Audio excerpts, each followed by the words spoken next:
Hello, good evening. Dear students, I am going to continue my explanation on Wordsworth's The Prelude. Up to 40, line number 40 we discussed yesterday, and now I am going to extend it further. One thing you should note that this is an epic written in 14 books and published posthumously after the death of Wordsworth. So this book has been this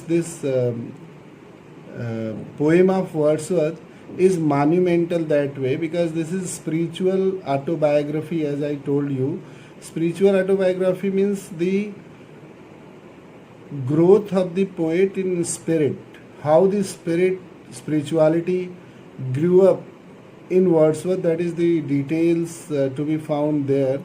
And second thing, Milton, he was very much influenced by Miltonic meter, Miltonic epic simile and style and all. After T.S. Eliot's criticism, nobody tried to follow Milton, because that was a very notorious kind of statement that Milton has defied the well of English language, and Milton is Ezra Pound. But before that, Wordsworth was highly impressed by the rhythm, by the way the description goes on, because he was writing an epic, and Milton is the icon of epic, English among the English poets. So Miltonic influences are there, and the lines are written in this one, blank verse meter. You might be knowing 5. This is pentameter lines. Unstressed, stress, unstressed, stress. That pattern follows 5 feet of 10 syllables. So you should be noting the simile and the metaphor and other things. So here we go. Thus far, O friend, did I not use to make. Here he is addressing Coleridge, and he says that as you know that it is not my habit to compose a song immediately after experiencing something, as he has already declared in his definition of poetry, that poetry is it takes its origin in emotions recollected in tranquility.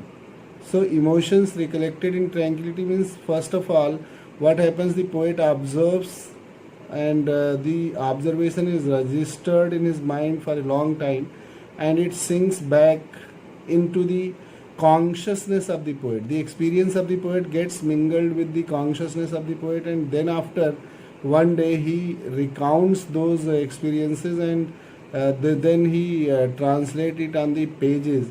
That is why the beauty is far more superior than the original experience. The original object and the object that he has written down, penned down, is having lots of difference. Greater charm is there to be found in the description of Wordsworth, because he adds the beauty from his imagination and the consciousness that is there. So he is of the opinion, he addresses to Coleridge and says that, as you know that I am not in the habit of making poems on immediately observing something, and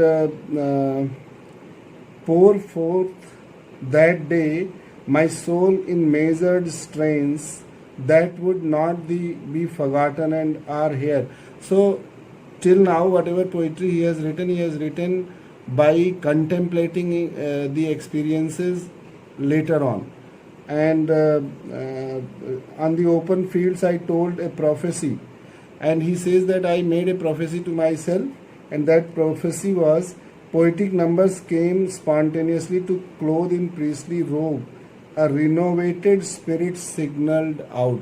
He is feeling rejuvenated, his spirit is quite high, and he is a lot more thrilled and excited to compose a poem. Such hope was mine. So he says that my hope as far as writing poetry is concerned, my hope was very high, and I was because this job is great. It is a kind of going to a pilgrimage to write poetry. As I told you that Wordsworth regarded this job of poetry writing as a very great job because he understands that poet uh, can be the pathfinders for the humanity. So this is not an ordinary job. He is having the religious kind of affiliation for poetry writing, or religious kind of feeling, and that is spontaneously to clothe in priestly robe a renovated spirit signaled out. Such hope was mine for holy services. This is holy services. He wants to write poetry, and that is, according to Wordsworth, is a holy service, like the religious teachers teach. My own voice cheered me. He was cheered by his own voice. He is having self motivation, and self motivation is the greatest thing for a man. Everyone needs to be motivated by himself, so that self motivation is there. And for more, the mind's internal echo of the imperfect sound, and he is listening almost the same sort of sound in his mind, internal internal portion of himself. The poet is listening this sound in his mind. Mind means here man ki aankhein. So in his inner self, the same sort of spirit is working, and the same sort of motivation he is feeling. Internal echo of the imperfect sound, to both I listened, and he says that I responded to both kind of voices, these voices which were such hope was mine for holy services. My own cheered voice, my own voice that was cheering me, and my internal voice that was there. To both I listened, drawing from them both, and then I drew from them both a cheerful confidence in things to come. And these two things gave the poet a great confidence, great level of confidence, and he became pretty sure that in the coming time he is going to compose a very great song that is going to be immortal, and it will also bring lots of lots of name and fame to him. Content and not willing now to give a respite to this person. And then poet says that when once I got this signal that I am going to some sort of possibility of composing a great song is there, I wanted not to give any sort of liberty, or I didn't want to miss this opportunity. That is why I did not give respite to this passion. I wanted to keep that passion continue. I placed on with brisk and eager steps and came at length to a green shady place. Then he says that I kept on walking, and after that I reached a place that was shady and green, where down I sat beneath a tree, and reaching over there I sat beneath a tree. The poet sat down under a tree, slackening my thoughts by choice. And he wanted to slacken his thought, satiate. He wanted to satiate his thought, to quench his thought, and settling into gentler happiness. He wanted to enjoy the beautiful beautiful phenomena that was lying before his eyes. Just wanted to see them and enjoy them. It was autumn, and the poet says that it was autumn season. Everywhere there was the leaves were scattered. You can be reminded of Milton's epic simile, that Vallombrosa simile, where there is autumn season and the leaves are here and there scattered. That comparison comes for the withered state of the Satan's followers. Same way here he says that it was autumn season, and the sun was not too hot, not too it was not too cold also. It was very mild weather. Needed from a sun 2 hours decline, and it was only 2 hours. The day has risen up to 2 hours, means 2 hours have passed, A day with silver clouds. It was placid, sunny, very bright morning, and sunshine on the grass and in this sheltered and sheltering grove. Here you can find the pictorial quality. That is what for the entire romantics are very famous. They have got immaculate gift of picturizing the things. When they erect a picture, the readers not only they can see, they can more than feel it. That is the thing. A perfect stillness everywhere in this place. Everywhere there was stillness, calm, tranquility, and this is the beauty of forest and natural life. Many were the thoughts encouraged and dismissed. Then the poet says that as far as writing poetry, the subject matter on what he should be writing his song, lots of ideas came and went away in his mind, and till choice was made of a known way. Okay, and similarly, he was also thinking about the options available for settling down. He was not, he was having plenty of choice, and whenever you are having plenty of choices, you are confused. So he was also not decided at what place he has to go and settle down finally. And he kept on moving and moving, and after that he reached a known valley. Known valley means he might have gone there earlier. Whither my feet should turn nor rest till they had reached the very door of the same, of the one cottage which methought I saw. So he finally reached at that cottage where he wanted to settle down temporarily for some days sometimes. No picture of mere memory ever looked so fair, and reaching over there I found the place highly glamorous and very attractive. And while upon the fancied scene I gazed with growing love, a higher power than fancy gave assurance of some work of glory there forthwith to be begun. And reaching over there, the poet realized that he is having all the positive signs. Inner calling is there. Inner calling, when something great is going to happen, you are given signals. Every great happening gives signal to the man of conscience, and that signal of some great achievement is always being given to the poet, perhaps too there performed. And the signal was that this great achievement is going to be performed here only. Thus long I mused, nor ever lost sight of what I mused upon.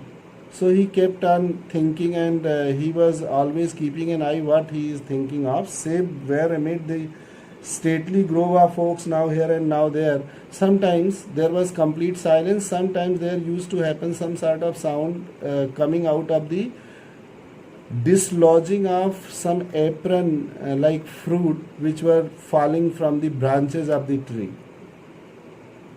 To the bare earth dropped with a startling sound, and that dropping of the fruits were creating some sort of sound. From that soft couch I rose not.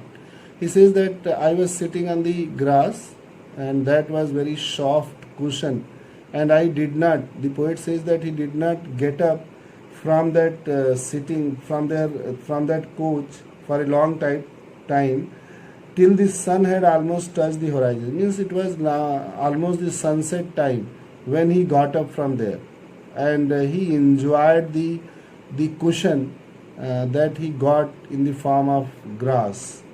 Casting then a backward glance upon the curling cloud of city smoke, and after that he made a glance. He took a glance behind himself, and he found that the city smoke, because of the industrialization, many factories were established and the chimneys were there, and they used to produce a lot of smoke which were going into the air. Somewhere poet is referring to industrialization and its pollution that is going to change the climate.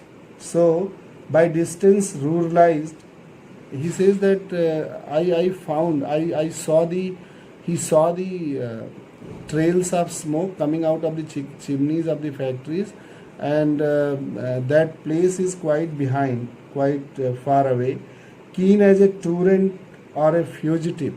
He says that he was very much keen, very eager, curious, inquisitive, reaching and the first quality of any student. Wordsworth is a student of nature, and the first quality, the greatest quality of a student is having curiosity and inquisitiveness. So he says that he was behaving like a truant or fugitive, the student who has run away, bunked the class, and gone somewhere for pleasure. But as a pilgrim resolute, but he was very firm in his determination. He has come over here and he wanted to make a very good use of the time that he has been provided.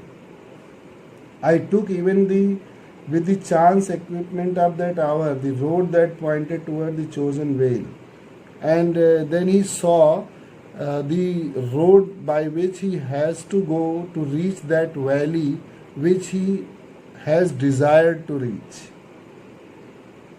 It was a splendid evening, and my soul once more made trial of her strength.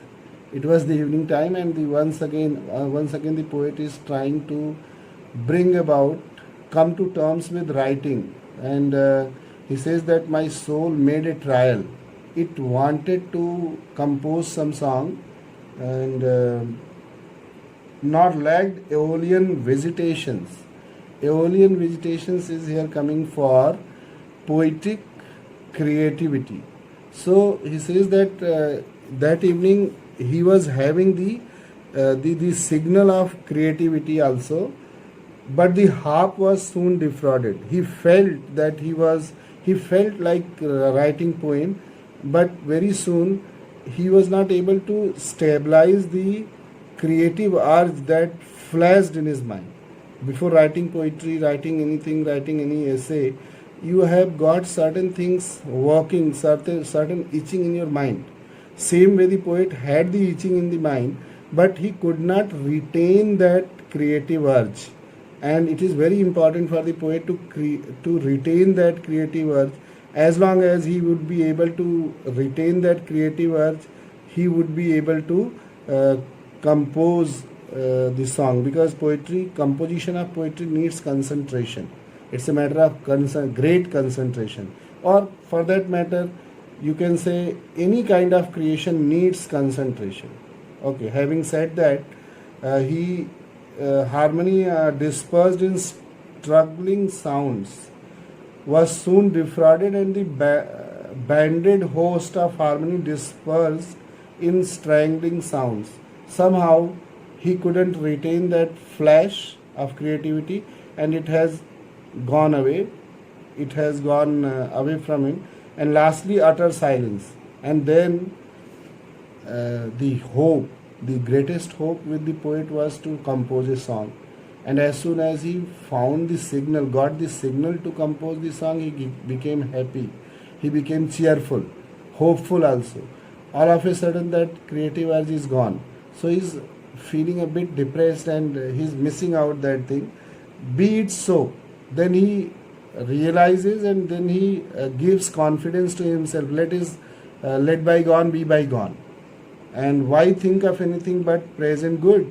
I must not think about composing a song so immediately, and I should be rather trying to enjoy the beautiful scenery that is all around here, lying around here. So like a homebound labor I pursued.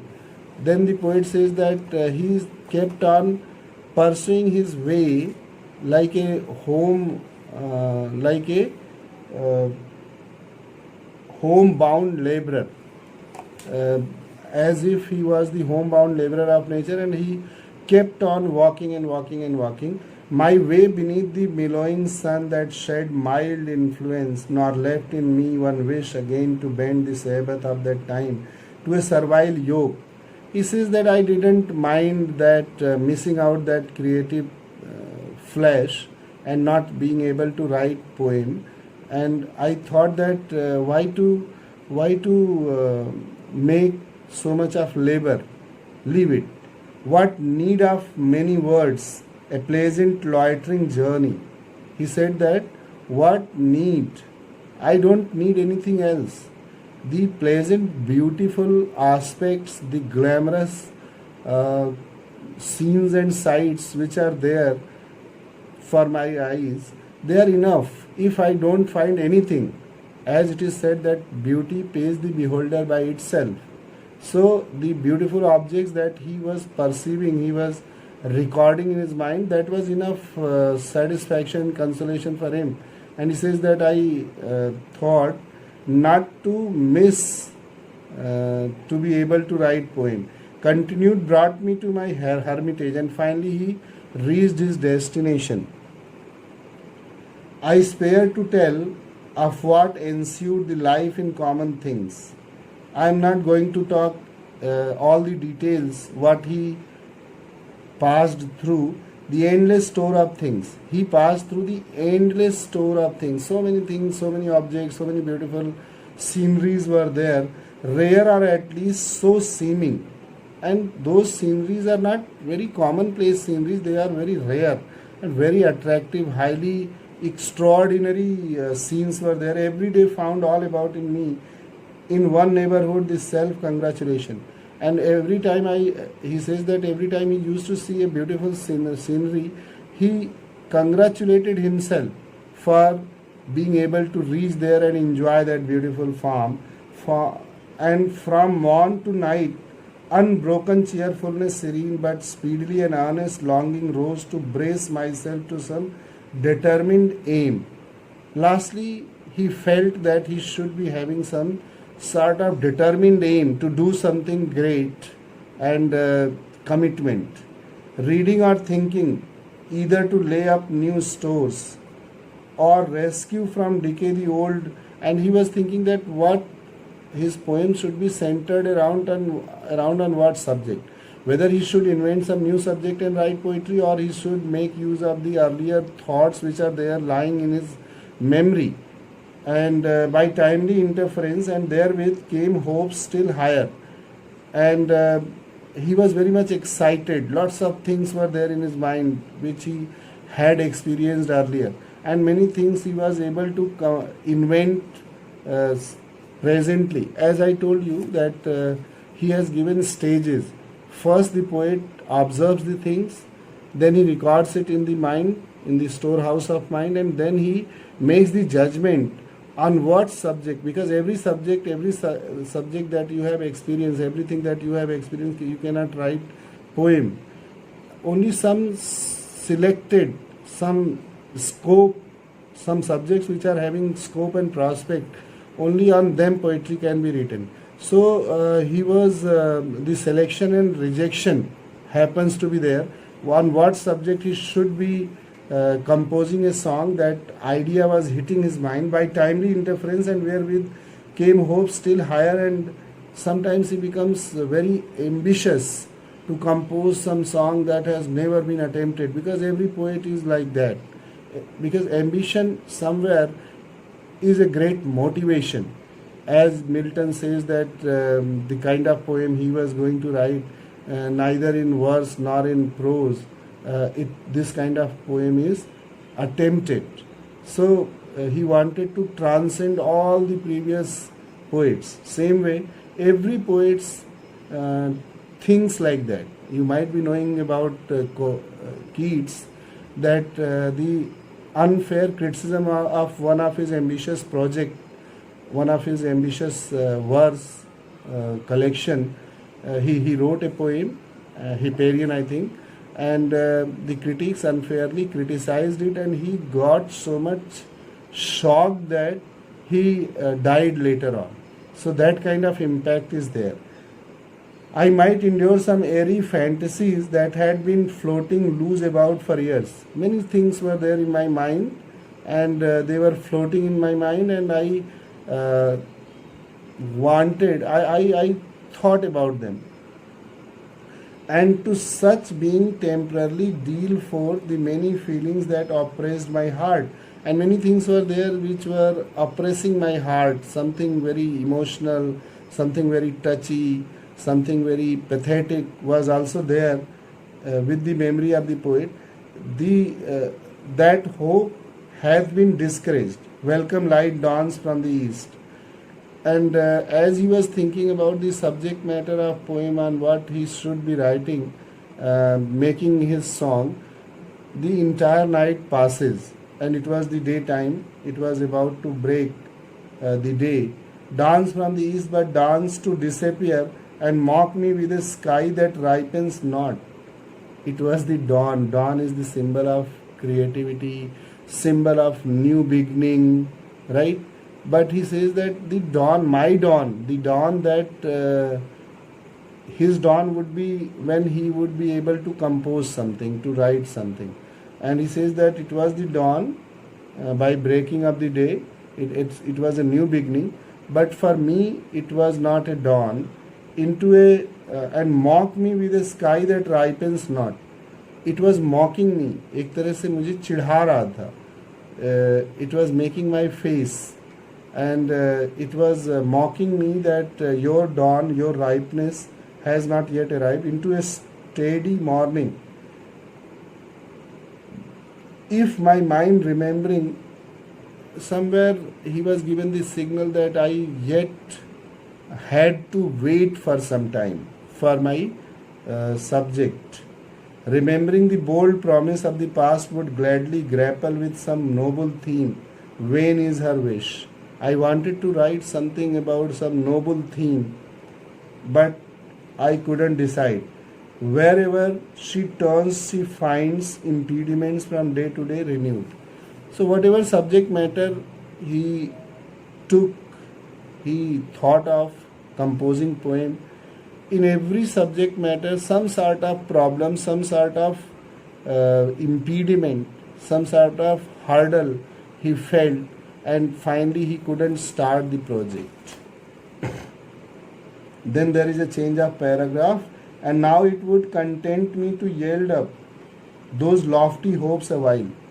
The poet says that finally I decided to yield up, to sacrifice, to surrender the great hope of composing a poem on a very ambitious subject of humbler industry, for present gifts of humbler industry. And when he was not able to compose a poem, he thought that it is better to enjoy the beautiful scenery that is around him, and that he kept on doing. Okay.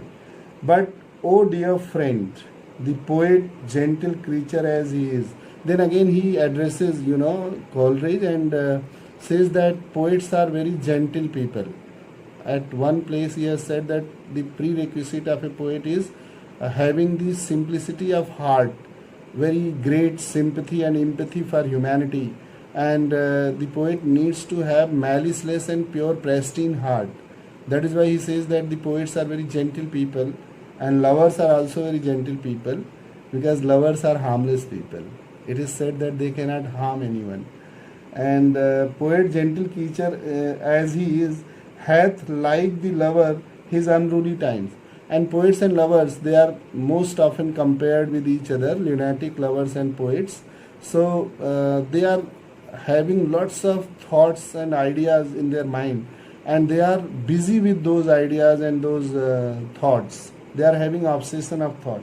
His fits when he is neither sick nor well. And many a time it so happens that there is no problem with them. Even then they are not feeling comfortable at heart, because neither they feel sick nor they feel well. They are in between. They are lingering in between the happiness and happy and unhappy state of mind. That is unruly time. And they are continuously hit by thought. Lots of ideas are there. That is why they become a bit disturbed. And that is the reason poets and lovers are compared to lunatic. Same is the case with lunatic. He is also having lots of ideas running behind his mind, and he is not able to manage them. So management is a problem. The poet needs to manage the ideas which are arising in his mind. That is to say, hath like the lover his unruly times, his fits when he is neither sick nor well. though no distress be near him but his own. Although they are not having a very clearly defined distress, any problem is not there that can be defined, but still they are having some problem. Unmanageable thoughts, because of the unmanageable thoughts his mind best pleased with, while she has, and that disturbance that is created in the poets and lovers because of obsession of thought is compared to brooding, compared to the mothering dove, as the dove, that is bird, sitting and trying to lay the egg, and suppose there is some sort of disturbance created by some hunter and she has to change the place, go somewhere else because of the urgency that has been created by the hunter. So that kind of feeling is there. But like the innocent bird hath goading on, that drive her as in trouble through the groves with me, is now such passion. So same sort of feeling the poet is having, same sort of idea he is having in him, to be blamed no otherwise than as it lasts too long. And he says that who is to be blamed? The creative imagination, the imaginative urges, flashes of creativity are very fleeting. They are not getting constant, they are coming and going. And one thing you should be noting, that all the great poets, they are not poet of their choice. It is said that poetry happens, poetry takes place. It's like an accident that happens. Knitting and fitting वाली बात है. There are poets of fitting and there are poets of knitting. तो जो knitting के poets होते हैं, जैसे सूरदास थे, तुलसीदास थे, they want some inspiration, some other divine force is there guiding their steps and motivating them to write. They are not able to write without motivation and divine interference, right? Very much like Pope and Dryden, they were the poets of knitting, fitting. जहाँ पे कुछ नहीं मिला तो कुछ भी जोड़ दिया, ऐसे करके जो लिखा जाता है, दैट इज कॉल्ड फिटिंग. और जो पोइट्स इंस्पिरेशनल पोइट्री लिखते हैं, they are in the grip of inspiration, they start writing and they compose lots of lines there, like great religious books are written. So that is called the poets of fitting. So he says that who is to be blamed? I am not getting the aid, the desired aid from divine creative energy. So but I am ready to wait for that. I know that time will come. Do you remember that line of Milton? If I am destined to be a poet, be it sooner or later, it will be in measured strain. On his blindness he writes this. If he says he has got a very great confidence in God, and he says that though I have not been able to compose any great song till date, but I am very hopeful that if I am destined to be a great poet, I would be a great poet. When it will come, it will come surely there, because God has justice, right? So this is the thing. So we have completed up to line number 140. Rest 150 lines I'll be completing tomorrow in the next video, going a bit faster. I think it is okay and you are able to understand, and if there is any problem we will talk later on, because it is 33 minutes, more than 33 minutes. Thank you, bye, good night, sweet dreams.